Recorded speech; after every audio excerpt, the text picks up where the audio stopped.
Hello दोस्तों, सीमा लोकगीत channel में फिर से स्वागत करती हूँ आज के इस वीडियो में। तो आज के इस वीडियो में हम एक छोटा सा बेटी विवाह गीत लेकर आए हैं। तो कैसा लगेगा कमेंट सेक्शन में ज़रूर बताइएगा, और यदि पसंद आए तो लाइक सब्सक्राइब शेयर कीजिएगा। तो हम शुरू करते हैं इस गीत को। मम्मी गोदी बैठाली, माई गोदी सुतालिन, बेटी है सीता बेटी सुतल, बेटी उठालिन चेहाई। माई गोदी सुतालिन, बेटी है सीता बेटी सुतल, बेटी उठालिन चेहाई। मोरा पिछुआरा मम्मी के कर बाजन बाजल, के कर हो खले बिया। मोरा पछुआरा मम्मी के कर बाजन बाजल, के कर हो खले बिया। अपना पिछुआरा बेटी तोहर बाजन बाजल, तोहर हो खले बिया। कुछो ना सीखलू मम्मी, कुछो ना पढ़वलू, कैसे होई है ससुरा में बस। कुछो ना सीखलू मम्मी, कुछो ना पढ़वलू, कैसे होई है ससुरा में बस। सुबह पहर उठिया बेटी घर आंगन बहरिया, करी हरा सोया ताइयार।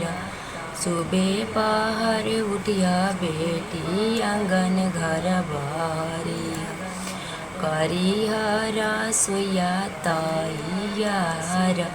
पहिला रसोया बेटी सासू के जेवहिया, तबे हुई है ससुरा में बस।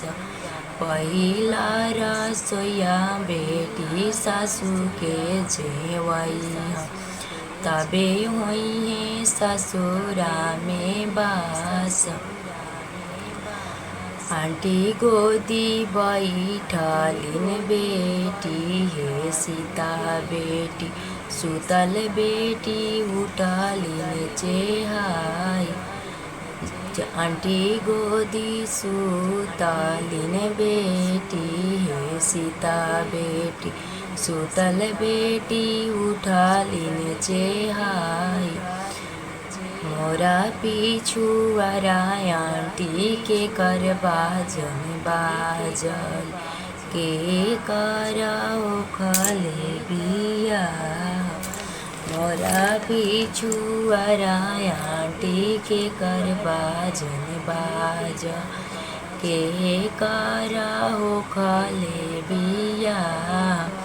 तोरा पिछुआरा जैधी तोहर बाजन बाजा, तोहर हो खले बिया।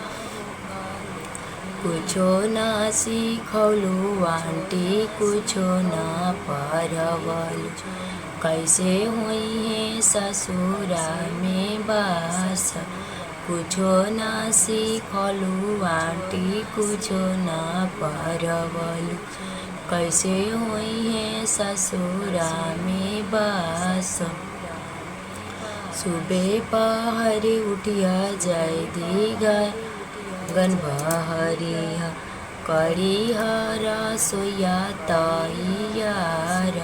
सुबह पहर उठिया जैदी घर आंगन का लिया, करी हरा सोया ताइयार। पहिला रसोया जैदी सासू आंगन परोसिया, तबे हुई है ससुरा में बस।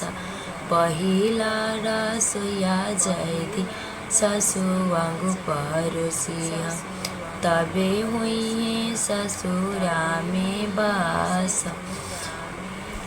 भाभी गोदी सुतालिन बेटी है सीता सुता बेटी सुतल बेटी उठा लेन चेहाई